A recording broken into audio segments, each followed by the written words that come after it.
Sorry, Kevin, someone else is calling. I'll call back in a minute. Hello? Who is this? What are you talking about? How could you do this, you slimy bitch? You and your son are horrible people. You were supposed to give me grandbabies and take care of my boy. Now he's gotten one of his whores pregnant, but because of that horrible video that's circulating, she's going to force him to pay child support. Another one of them slashed his tires, but before she did that, she beat my son and even broke his nose. My name is Natalie, and my soon-to-be husband, Albert, has been a strong-minded man since I met him. We had met through a dating app, and our first few dates went so well that we quickly moved in with each other. About a year after we moved into the same apartment, Albert proposed to me. I hadn't even met his parents yet, but I loved Albert, so I accepted the proposal. Oh, Albert! Of course I'll marry you. We started making plans for the wedding right away, but Albert wasn't the most helpful when planning the wedding because he was busy with his new promotion at work. I was thankful that my brother Kevin was always available to help. Kevin is my older brother, and ever since I can remember, he supported me. Our parents got divorced when we were younger, and even though we were raised by different parents, Kevin always made sure to keep in touch. So instead of my father walking me down the aisle for my wedding, I chose Kevin, and he soothed my nervousness. Getting married was a big step. At first, I'd refused to leave my changing room even though the dress fit me perfectly. It will be fine, Natalie. You love the guy. This is your big day, and after the stuffy ceremony, you'll have a great party at the reception. You're right. It's just wedding jitters. I'm a bit worried about meeting his parents. It's a bit odd you haven't met them yet, but maybe they're quiet people. Our parents are likely to start some arguments tonight, so that's what I'm worried about. But don't worry, I'll handle them. Kevin was able to reassure me. Things would be okay, as long as I didn't do something silly like run out on the wedding. Kevin led me out of my changing area to the large closed doors for the ceremony, and once he pushed them open, the music started and people turned to stare. After the tense walk up the aisle, Kevin let me stand in front of Albert. Albert was handsome in his suit, but it was strange that there was a woman standing next to him. She must be his mother because their faces looked very similar. All I knew about her was that her name was Sylvia. Albert, is that your mom? She insisted that she accompany me to the altar, which is ridiculous. I'm not a girl.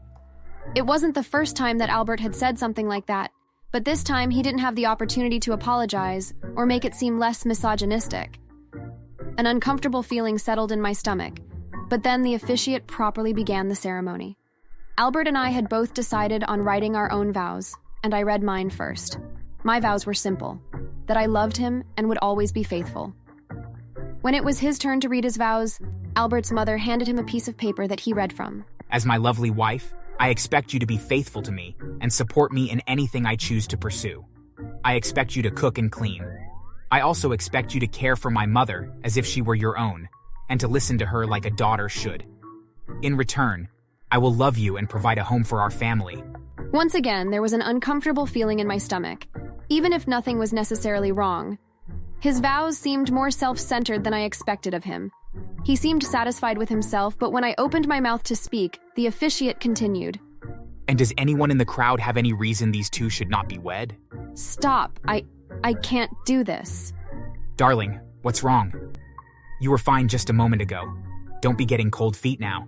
This whole thing just felt off to me, and maybe I was overreacting, but we hadn't talked about his mother being with us at the altar like this.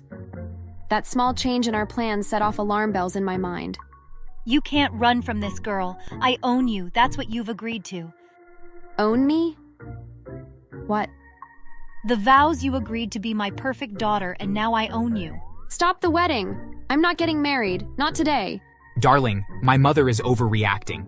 Once we're married, she won't have so much nervous energy. I am not overreacting, young man. Marry this girl now so you can get on with your life and find some other nice young ladies to date. I couldn't figure out what they were talking about. Had this been some sort of setup this entire time? Wait, did you just want to marry me to be some sort of live-in servant?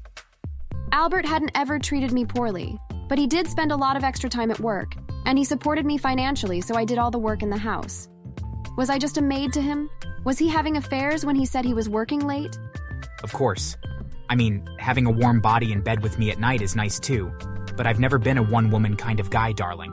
I love you, but not much more than any other woman I've slept with. But none of them are willing to clean the house or have kids like you, and a man needs those things. I couldn't stand it anymore. This wasn't the Albert I knew. Sometimes he said horrible things about women like this and treated them like objects, but normally he seemed slightly ashamed of those views. Now he was clinging to that nasty mindset and I didn't know him anymore. I backed away from the altar, but then Albert just laughed.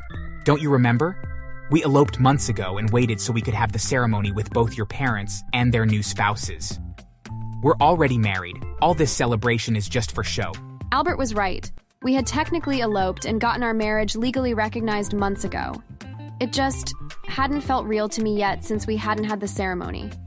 I couldn't protest the marriage, even if I left the ceremony that we'd spent so much money on. The officiant looked like he very much wanted to leave. Smart move, my boy. Lock down the girl early so she can't get away. You can't own anybody, and if Natalie wants to leave, she should. You'll be hearing from my lawyer because this wedding just turned into a divorce. What a waste of money. The ceremony will continue. Kevin walked right up to Sylvia and Albert, and for a moment I was worried that Kevin would hurt them. Not a chance. Our parents may have made our lives hard, but this is the least they could have done for Natalie. Our family paid for this wedding, so your family can leave. I never want to see your faces again. Things were tense after that, even though Albert's family did leave. My family did make sure that the reception hall and the catered food didn't go to waste, but I didn't feel well enough to have fun. Instead, I took Kevin's keys and sat by myself in his car since he'd driven me here. After the party, Kevin let me stay at his apartment for the night before we talked about everything in the morning over coffee. He was way out of line. I'll get in contact with my lawyer and we'll find you the best divorce attorney. Albert basically fully admitted to cheating on you and planning to do it in the future in front of dozens of witnesses. You'll get your divorce and he'll probably have to pay you too. I took Kevin's advice and his help. He had plenty of connections to lawyers since he'd gone to law school.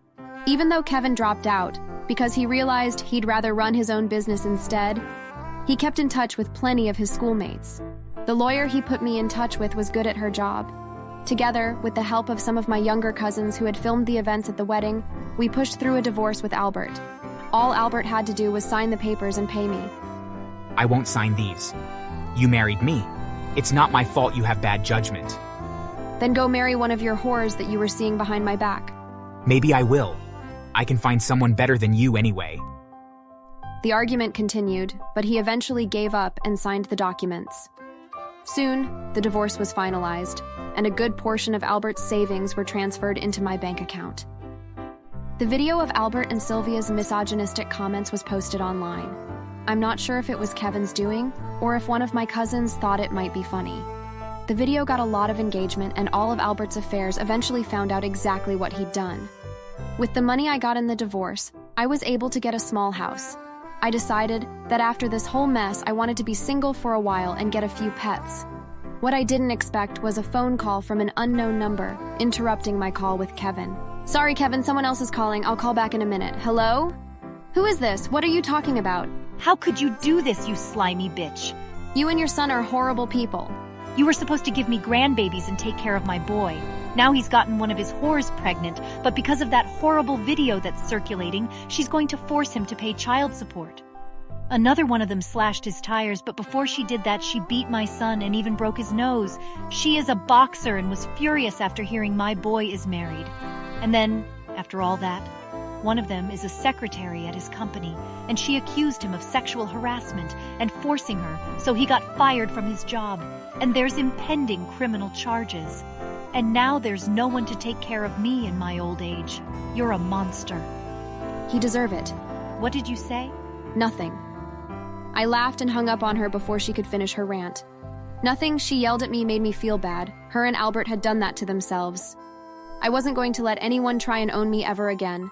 Luckily for me, I met someone at the gym I trained, and we are engaged now. He is a loving partner and doesn't have a toxic mother. Thanks for watching. The impending criminal charges against Albert eventually did go to court, and I followed all the updates. He did have to pay child support to the woman he'd gotten pregnant, and he got sentenced to a year in prison with a big fine for harassment. As for Sylvia, she was left alone like the miserable old woman she was. With no one to take care of her, she had to make sure she could pay all of her bills herself since Albert couldn't anymore. She'd taken multiple part-time jobs to try and pay her bills, and in her free time, she yelled in public spaces about how she didn't deserve to be alone. There were even videos of her on the news of her nonsense rants. It was honestly embarrassing, because it really was her fault. But no one believed her anyway, and the news station had labeled her as the local crazy lady in all of their footage. Thanks for watching.